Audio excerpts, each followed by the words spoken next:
सबसे तेज भगवा news 24x7। सब लोग उठे होंगे तो एक बहुत ही स्ट्रेसफुल न्यूज पढ़ा होगा आप लोगों ने कि 5600 करोड़ का ड्रग हॉल हुआ है, ड्रग बस्ट हुआ है दिल्ली के अंदर में। और उसमें बहुत सारी चीजें निकल के आई हैं जो हमारे नेशनल स्पोक्सपर्सन और सीनियर लीडर बीजेपी के डॉक्टर सुधांशु त्रिवेदी आप लोग को उसके बारे में डिटेल में बताएंगे। मित्रों, आज हम आपके समक्ष एक बहुत गंभीर परंतु चिंताजनक विषय रखना चाहते हैं। जैसा आप सभी ने अभी मीडिया में देखा होगा कि दिल्ली में 5,600 करोड़ रुपए की ड्रग्स बरामद हुई हैं। यह क्वांटिटी इसलिए महत्वपूर्ण है कि यूपीए के शासनकाल में 2006 से 13 के बीच में सिर्फ 768 करोड़ रुपए की ड्रग्स की बरामदी हुई थी पूरे भारत में। यह वो दौर था 768 करोड़। यह वो दौर था जब मुंबई से लेकर पंजाब तक ड्रग्स की गिरफ्त में था। और अगर एक जगह पे 5,600 करोड़ रुपए की ड्रग्स पकड़ी गई है, और यह भी बता दूं 14 से 22 के बीच में हमारी सरकार ने 22,000 करोड़ रुपए की ड्रग्स पकड़ी। उससे अधिक चिंता की बात यह है कि इसका जो मुख्य आरोपी है, जो किंगपिन है, जिसका नाम तुषार गोयल है, जिसका डिक्की गोयल के नाम से सोशल मीडिया अकाउंट है, वो इंडियन यूथ कांग्रेस के आरटीआई सेल का चीफ है। बहुत गंभीर बात है। यानी अब यह बात साफ हो रही है कि राहुल गांधी की मोहब्बत की दुकान में अभी तक नफरत के सामान तो दिख रहे थे, अब नशे का सामान भी मिलने लगा है। और यह बात हम आपके समक्ष केवल आरोप लगाने के लिए नहीं कह रहे हैं। हमारे पास वो इंडियन यूथ कांग्रेस के में मुख्य आरोपी तुषार गोयल का अपॉइंटमेंट लेटर है। ये 24 मार्च 2022। और महत्वपूर्ण बात यह है कि इस अपॉइंटमेंट लेटर में राहुल गांधी जी और सोनिया गांधी जी का भी जिक्र है। मैं आपके समक्ष पढ़े दे रहा हूं। लिखा हुआ है कि dear mister Tushar, I hereby please to appoint you as chairman RTI Department of Delhi Pradesh Youth Congress with immediate effect. आगे की लाइन इंपॉर्टेंट है। Indian Youth Congress is confident that you will devote yourself time and energy further strengthening the organization with as the Congress party under the able and dynamic leadership of Sri Rahul Gandhi ji, Srimati Sonia Gandhi ji, Sri Krishna Allavar ji, in charge Indian Youth Congress, and Sri Srinivas BV, the president. अब बताइए, अब हमारा सीधे उनसे सवाल है, अगर ये आरटीआई सेल का चीफ था तो आज देश की हर जनता का श्री दीपेंद्र हुड्डा जी के साथ इनकी फोटो है।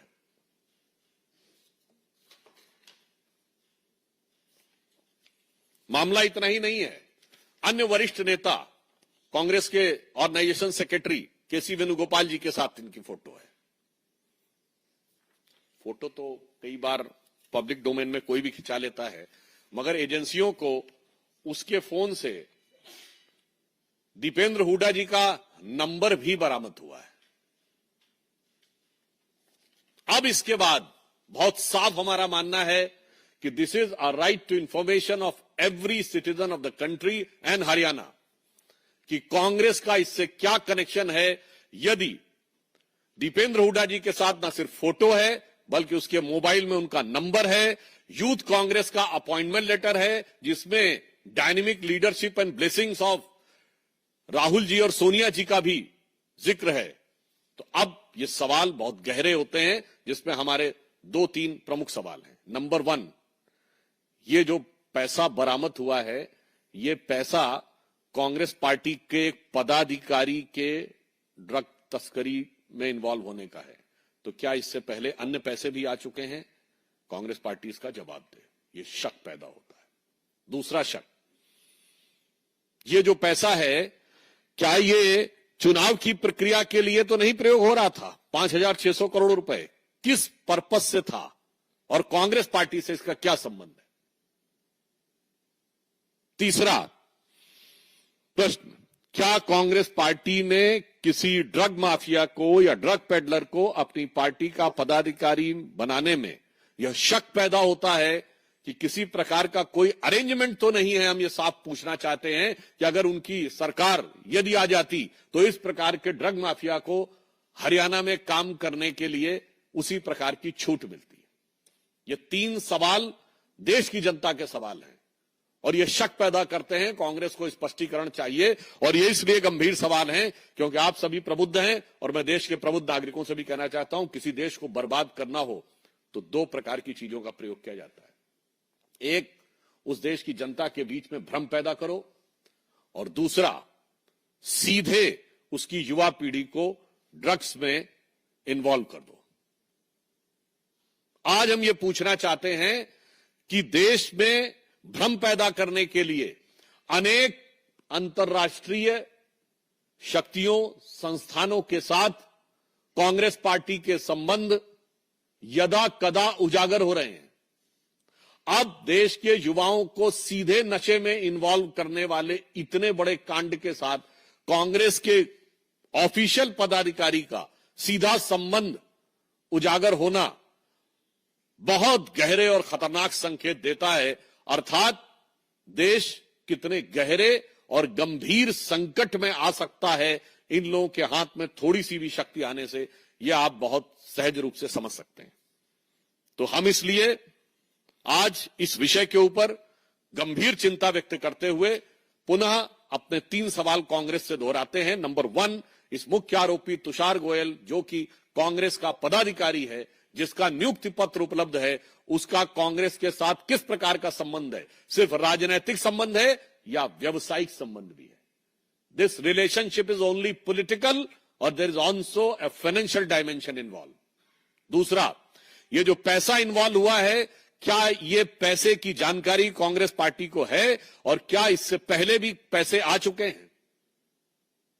तीसरा, इस प्रकार के लोगों को पार्टी में पदाधिकारी बनाकर क्या कांग्रेस ने ड्रग के किसी नेटवर्क के साथ कांग्रेस के कुछ नेताओं का क्या ऐसा अरेंजमेंट तो नहीं है कि उन्हें आश्वासन दिया हो कि यदि उनकी सरकार आएगी तो जैसे पंजाब ड्रग्स की गिरफ्त में आया वैसे ही हरियाणा को भी वो उसका मार्ग प्रशस्त करेंगे? और इस विषय में अधिक महत्वपूर्ण यह है कि कांग्रेस के सबसे सीनियर नेता हुड्डा परिवार को इस बारे में जवाब देना है, जो पूर्व मुख्यमंत्री रहे हैं और उनके बेटे कांग्रेस के युवा नेता हैं, उनके साथ फोटो और उनका नंबर।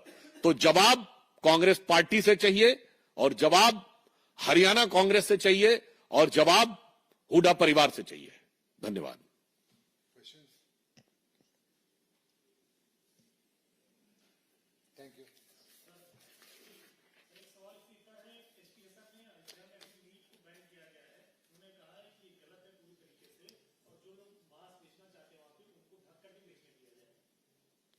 इन सारे विषयों के ऊपर स्थानीय सरकारों के स्थापित नियम हैं और उन नियमों के अनुसार जो भी युक्ति संगत निर्णय होता है वो प्रदेश की सरकार लेती है।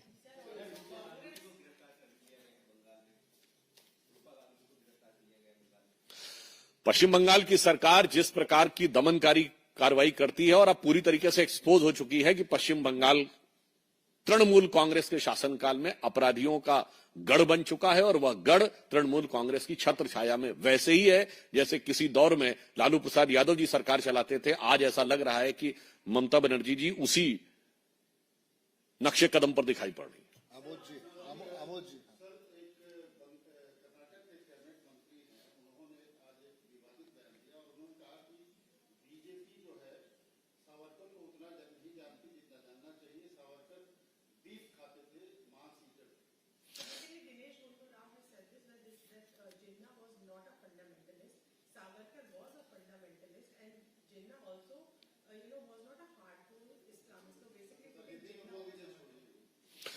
देखिए, पहले तो कांग्रेस के कर्नाटक सरकार के किन किन मंत्रियों के विवादित बयानों पर जवाब दिया जाए। चुनाव से पहले आपको याद हो कि वो डीके सुरेश ये बोल दिए थे कि टैक्स कलेक्शन ज्यादा होता है तो हम अलग हो सकते हैं।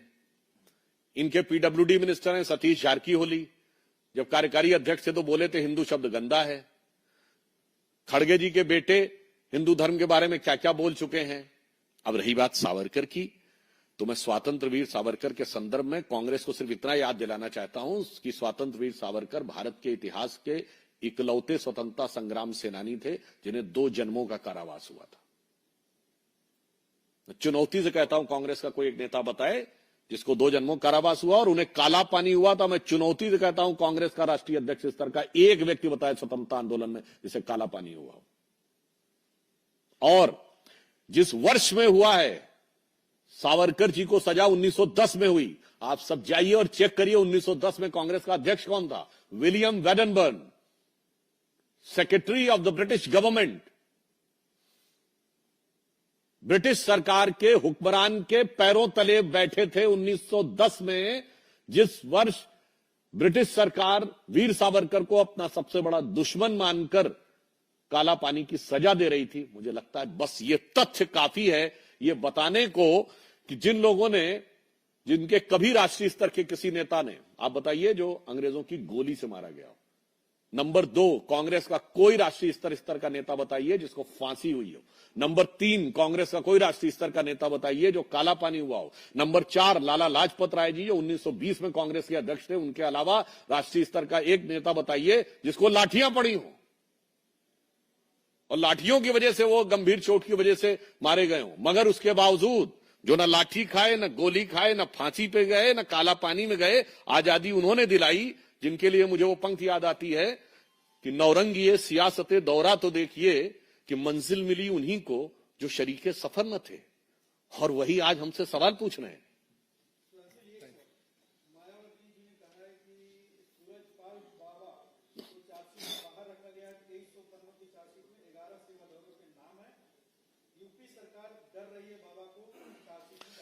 देखिए, जांच एजेंसियां तथ्यों और साक्ष्यों के आधार पर कार्य कर रही हैं और जो जो जांच आगे बढ़ेगी, जिस जिस व्यक्ति की आवश्यकता होगी, पूछताछ अथवा चार्जशीट का कार्य, यह न्यायिक प्रक्रिया की देखरेख में जांच एजेंसियों के द्वारा किया जा रहा है।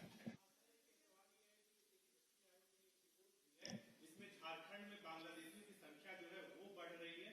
पहले आदिवासियों को कर दिया जा रहा है, फिर कहीं न कहीं धर्मांतरण भी करवाया जा रहा है। देखिए, ये बहुत स्थापित और व्यवस्थित रूप से भारत में घुसपैठ और उस घुसपैठ को राजनीतिक और संवैधानिक संरक्षण विगत कई दशकों से दिया जा रहा था और मोदी जी की सरकार आने के बाद ही उसके ऊपर एक नियंत्रण आया है।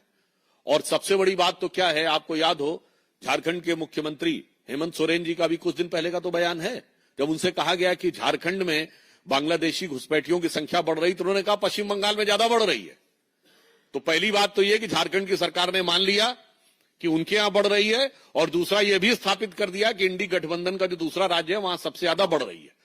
और मैं पुनः यह फैक्ट आप लोगों को दोबारा रिमाइंड कर देना चाहता हूं, इसका इंडी गठबंधन से क्या कनेक्शन है।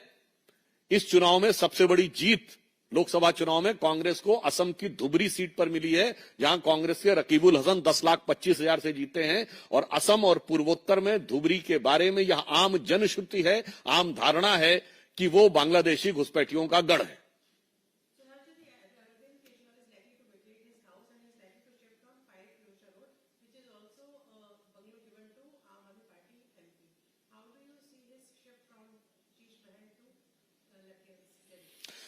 मैं सिर्फ ये कहूंगा कि जो शीश महल ने उनके अंदर के ख्वाबों को जिस तरीके से शीशे की तरह साफ कर दिया है, अब वो कुछ भी कर लें, मुझे लगता है अब वो बात बनने वाली नहीं है।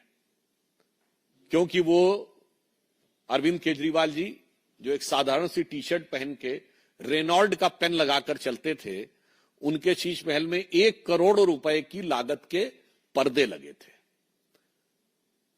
कई लाख रुपए की कीमत के कमोड लगे थे। तो इस ढंग से अब यह साफ हो गया, अब वो चाहे किसी भी घर में चले जाएं, फितरत थोड़ी बदल जाएगी। जो कहा गया ना, बिगड़ी बात बने नहीं, लाख करो किनकोए, रहीमन बिगड़े दूध को मथे न माखन होए।